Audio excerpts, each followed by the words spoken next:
Somewhere in your bathroom cabinet right now is a small brown bottle of hydrogen peroxide. You bought it years ago for a scraped knee or a small cut, and it's probably still sitting there. What you're about to hear sounds like one of those internet hacks that's too good to be true. This one is genuinely different, grounded in real chemistry and decades of documented use. Professional growers in commercial greenhouses across the world have used this for a long time. That same $3 bottle, used correctly, solves more problems than most specialty products. It does it for almost no money, with no toxic residue and no harmful compound left in your soil. Root rot, powdery mildew, black spot on roses, fungus gnats, algae in your terracotta pots. Waterlogged soil after heavy rain, seeds that refuse to germinate, bacteria on your pruning shears. Storm damage on a prized shrub, all of these can be addressed by that same inexpensive bottle. The reason almost no gardener has heard this is the same reason gardeners miss many useful things. The product is cheap, it can't be patented, and there's no commercial incentive to advertise it. We're covering 3 things today, starting with what hydrogen peroxide does at the cellular level. Understanding that science is what separates someone using this correctly from someone causing damage. Next, we'll cover the specific gardening problems it solves with practical, real-world applications. Finally, we'll cover exactly how to use it correctly, including dilution ratios and common mistakes. By the end, you'll understand one of the most useful, least talked about tools in home gardening. Let's begin with the chemistry, since understanding it is essential before you spray a single leaf. This isn't complicated chemistry either, and once you understand it, everything else clicks into place. Hydrogen peroxide is one of the simplest molecules in everyday chemistry, written as H2O2. That means it's essentially water with one additional oxygen atom attached to the structure. Plain water is H2O, 2 hydrogen atoms bonded to 1 oxygen atom, nothing more complicated. Hydrogen peroxide has that same structure, plus an extra oxygen, and that atom changes everything. The defining property of hydrogen peroxide is genuine instability at the molecular level. That extra oxygen atom is loosely held, and almost any disturbance causes the molecule to break apart. Contact with organic material, light exposure, metal, or natural enzymes all trigger that breakdown. The breakdown produces 2 completely harmless substances, plain water and free oxygen molecules. That's the entire chemical reaction happening whenever this compound touches plant tissue or soil. Within minutes to hours, it's converted into water and the same oxygen molecule you breathe daily. Here's where the gardening application becomes genuinely interesting to understand more closely. That brief period of breakdown, when free oxygen is released and highly reactive, is where value happens. The released oxygen does 2 things simultaneously, and that combination makes this so valuable. The first effect is direct oxygenation, where free oxygen becomes available to roots and soil microbes. Root systems in healthy soil require dissolved oxygen in soil moisture to function properly at all. In compacted or waterlogged soil, available oxygen drops dramatically and roots begin to suffocate. Visible symptoms of that oxygen deprivation include yellowing leaves, wilting, and slow growth overall. Eventually, that suffocation creates vulnerability to root rot fungi that thrive in low oxygen soil. Applying hydrogen peroxide releases fresh oxygen directly into the root zone, and roots respond quickly. Recovery from waterlogging or compaction can be visibly noticeable within 24 to 48 hours. The second effect happening simultaneously is oxidative damage to pathogen cells in the soil or on leaves. Fungi, bacteria, and certain plant viruses have cell walls and membranes vulnerable to oxidation. The free oxygen released during breakdown is chemically aggressive and attacks those pathogen structures. It ruptures pathogen cells, effectively killing the organisms it comes into direct contact with. Plant tissue is affected too, but plant cells are larger and more capable of handling brief oxidative stress. At the correct dilution, hydrogen peroxide kills pathogens while plant tissue absorbs exposure unharmed.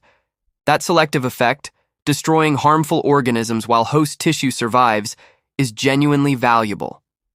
There's one more property worth mentioning that sets this compound apart from other garden chemistry. There's no residue at all since the only breakdown products are water and oxygen, both entirely natural. It doesn't accumulate in soil over time, and it doesn't contaminate runoff water in any lasting way. It doesn't poison soil microbes permanently, and there's no waiting period before eating treated produce. It doesn't require protective equipment beyond ordinary gardening gloves and basic eye protection. From an environmental standpoint, hydrogen peroxide is one of the cleanest chemistries available at home. This is exactly why commercial greenhouse growers and hydroponic operators have quietly used it for decades. The compound solves a wide range of practical problems, costs almost nothing, and leaves minimal footprint. Home gardeners simply haven't been told, not because the information is secret, but because it's unprofitable. No major garden center can profitably sell you something whose generic version costs $3. A brief historical note is worth mentioning, since it puts this whole application into real context. Hydrogen peroxide was first isolated in 1818 by the French chemist Louis-Jacques Thénard. Its use as an antiseptic and disinfectant has been documented continuously for over 200 years. The horticultural applications followed naturally from that long antiseptic and sanitation history. Commercial nursery operators began using it for soil sterilization and pathogen control mid-century. Hydroponic systems, which depend on dissolved oxygen in the root zone, adopted it shortly afterward. By the 1980s, hydrogen peroxide treatment was standard in commercial cut flower production worldwide. None of this is experimental or unproven. It's established practice that never reached home gardeners. That gap is exactly what this video is filling with practical, usable information right now. Now let's move into the specific problems hydrogen peroxide solves in everyday residential gardening. The first and most important use is treating root rot, one of the most commonly misdiagnosed problems. Visible symptoms appear above ground as wilting leaves that don't respond to more frequent watering. Yellowing foliage, stunted growth, and eventual decline of the entire plant follow that initial wilting. Most homeowners interpret these symptoms as needing more water, which actually makes the problem worse. The real cause is soil-borne fungi, particularly Pythium and Phytophthora species attacking the roots. Hydrogen peroxide addresses both halves of this problem in a single straightforward application. The oxygenation effect revives surviving healthy root tissue, while oxidation kills the fungal pathogens. For serious root rot, mix 1 part standard 3% hydrogen peroxide with 3 parts water. Pour that solution slowly into the soil around the affected plant until the soil is fully saturated. Repeat the application every 3 to 4 days for 2 to 3 weeks during active treatment. Most plants caught early recover fully, often showing visible improvement within a week of starting. That speed of recovery is part of what makes this treatment feel almost too good to be true at first. The second major use is treating fungal leaf diseases like powdery mildew and black spot on roses. Powdery mildew appears as a white powdery coating on upper leaf surfaces of many common garden plants. Black spot creates dark circular lesions that ruin rose foliage every summer in humid climates. Downy mildew, leaf spot on tomatoes, and botrytis gray mold all respond to the same basic treatment. The same oxidation effect that kills root pathogens in soil also kills fungal structures on leaves. Mix 1 tablespoon of 3% hydrogen peroxide per 1 cup of water for foliar applications. Apply with a clean spray bottle, covering both upper and lower surfaces of every affected leaf. Spray in early morning or late evening, never in direct hot sunlight during peak daytime hours. That combination of peroxide on wet leaves under intense sun can cause minor leaf burn on some species. Repeat every 5 to 7 days during active disease pressure until symptoms clearly improve. Most fungal infections show visible improvement within 2 to 3 applications of this treatment. The third use, particularly valuable for indoor gardeners, is eliminating fungus gnats around houseplants. Fungus gnats are small, dark flying insects that hover around houseplant soil and seem impossible to remove. The visible adults are only the surface issue, since larvae in the upper soil layer do the real damage. Those larvae feed on plant roots and fungal threads living in the potting soil itself. Standard treatments target adult insects but leave larvae intact, which is why the problem keeps returning. Mix 1 part 3% hydrogen peroxide with 4 parts water and use it as a soil drench. Pour the diluted solution into the soil of every affected pot until it runs out the drainage holes. The oxidative effect kills gnat larvae directly in the upper soil layer within a single treatment. For severe infestations, repeat once weekly for 2 to 3 weeks to fully break the reproduction cycle. Adult populations die off naturally within days once no new generation is being produced below. The soil itself is also left healthier afterward thanks to that same underlying oxygenation effect. The fourth use is improving seed germination for seeds with natural inhibitor compounds in their coats. Those compounds protect seeds from sprouting at the wrong time, but they also slow intentional starting. A brief soak in dilute hydrogen peroxide softens those inhibitors and triggers faster germination. Mix 1 teaspoon of 3% hydrogen peroxide per 1 cup of water for this particular use. Place seeds in the solution and let them soak for 30 minutes to 2 hours depending on hardness. Larger, harder seeds like beans, peas, and squash benefit from the longer end of that soaking range. Smaller, more delicate seeds only need a brief soak before rinsing and planting immediately after. Germination rates typically improve, and timing becomes more uniform, simplifying later transplanting. The fifth use is restoring waterlogged or compacted soil after heavy rain or accidental overwatering. Mix 1 cup of 3% hydrogen peroxide per 1 gallon of water for this particular soil drench. Apply around affected plants and across compacted bed areas that have lost oxygen over time. The oxygen release revives root systems within 24 to 48 hours in most cases observed. Beneficial soil microbes that depend on oxygen also recover alongside the plant's own root system. This application is especially valuable for container plants after an accidental overwatering event. The sixth use is sanitizing pruning tools between cuts to prevent spreading disease between plants. Pruning one plant and immediately cutting into another can transmit viruses, bacteria, or fungal spores.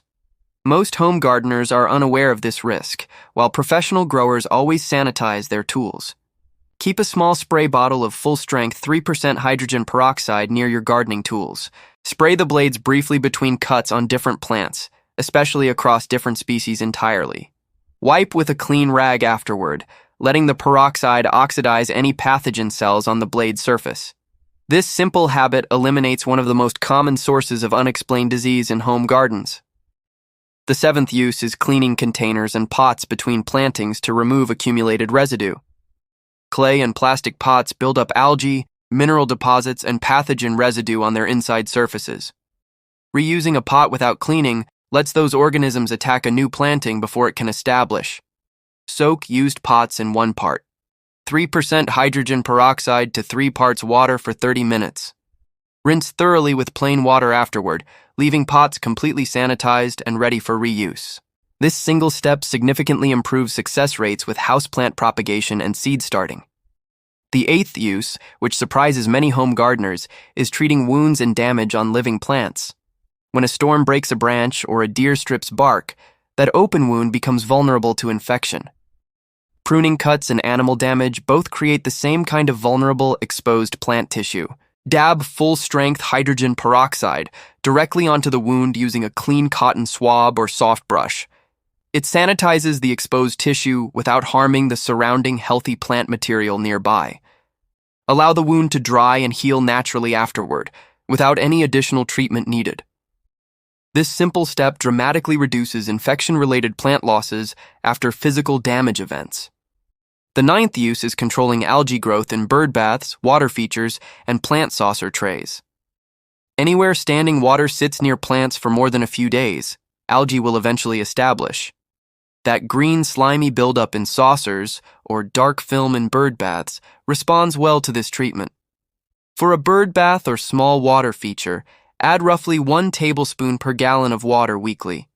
The water stays clear, algae can't establish, and there's no harm to birds or pollinators at that dilution. For greenhouse trays and saucers under houseplants, a light treatment after watering keeps them clean. That same light treatment also helps prevent buildup that contributes to fungus, gnat, and rot problems. Now let's cover exactly how to use hydrogen peroxide correctly, since details matter enormously here. The difference between this working beautifully and damaging your plants comes down to a few specifics. The first detail is the product itself, always using standard 3% hydrogen peroxide. That's the type sold at every pharmacy and grocery store for around $2 to $3 a bottle. It comes in a brown opaque bottle because hydrogen peroxide breaks down in light over time. That dark bottle preserves the active concentration until you're ready to actually use it.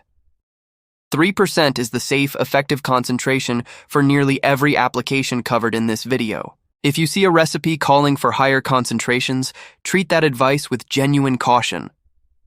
There's a separate product called food-grade hydrogen peroxide sold at 35% concentration.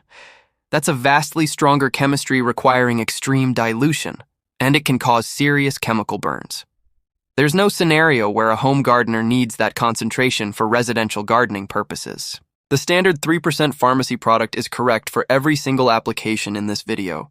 The second detail is dilution ratios, since using the wrong one is the most common cause of damage. For a foliar spray, mix 1 tablespoon of 3% hydrogen peroxide per 1 cup of water. For a root rot soil drench, mix 1 part hydrogen peroxide to 3 parts water for the treatment.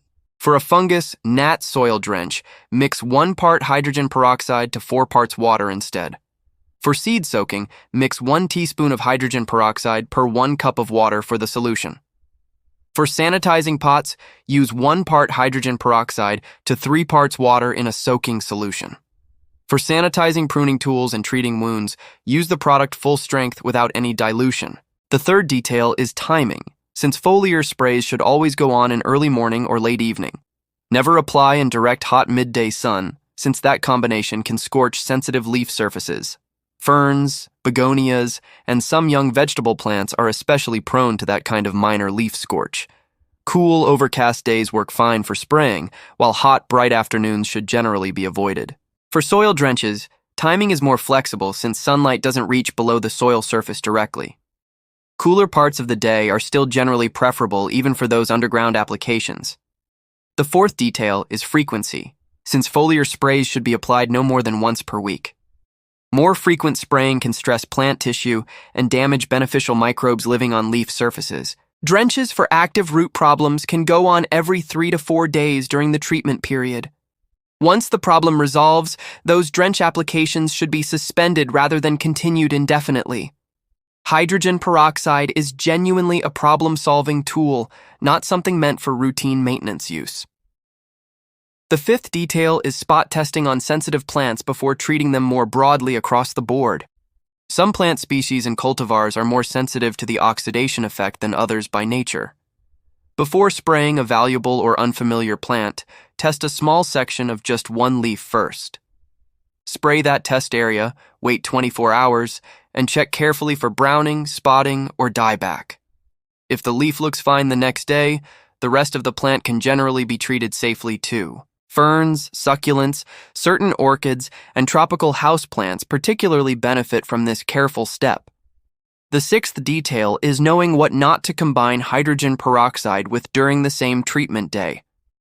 Avoid applying it alongside copper-based fungicides, sulfur-based fungicides, or insecticidal soaps.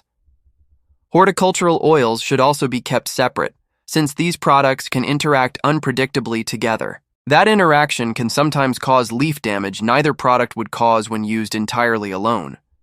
If using multiple treatments in a program, separate applications by at least 3 to 4 days. Apply the hydrogen peroxide first, then follow with the other product after that waiting period. The seventh detail is storage, since hydrogen peroxide naturally breaks down over time with exposure. Light and heat both accelerate that breakdown, so store the bottle in a cool, dark place always. Keep it in its original brown container with the cap tightly closed between uses for best results. An unopened bottle remains potent for 1 to 2 years when stored properly in those conditions. Once opened, it gradually loses strength, and older bottles may not deliver the full effect described. If it doesn't fizz noticeably when poured onto a cut piece of plant material, it's time for a fresh bottle. The eighth and final detail is understanding what hydrogen peroxide genuinely cannot do for your plants. This matters because the temptation with a useful new tool is to over-apply it for every garden problem. Hydrogen peroxide does not fertilize plants or address any underlying nutrient deficiencies at all. It does not control insect pests beyond the specific case of fungus gnat larvae in soil. It does not improve cold hardiness, drought tolerance, or substitute for sound watering practices. It's a targeted tool for a specific set of problems, not a universal fix for every gardening issue. Recognizing that difference is genuinely part of using this tool wisely and effectively over time. That's the complete approach covered today, starting with the chemistry behind oxygenation and oxidation. Both effects happen simultaneously as the compound breaks down into harmless water and free oxygen. Then we covered 9 specific applications, from root rot and fungal disease to gnats and germination. Soil restoration, tool sanitation, container cleaning, wound treatment, and algae control rounded that out. Finally, we covered the practical details, the right product, correct ratios, timing, and real limits. Once hydrogen peroxide becomes part of your regular gardening routine, you'll notice something clearly. Many problems that once required expensive specialty products are now solved by one cheap bottle. The cost savings over a single growing season add up to something genuinely meaningful over time. The environmental benefit of replacing harsh chemicals with water and oxygen is meaningful too. There's a quiet satisfaction in solving a real gardening problem with simple chemistry you understand. If this showed you something genuinely useful, drop a comment and tell us which application you'll try. Subscribe for more videos covering inexpensive household products that quietly outperform expensive ones. We'll see you in the next one, with more practical, science-backed tricks for your home garden. Thanks for sticking with us through the chemistry, since that understanding is what makes this stick.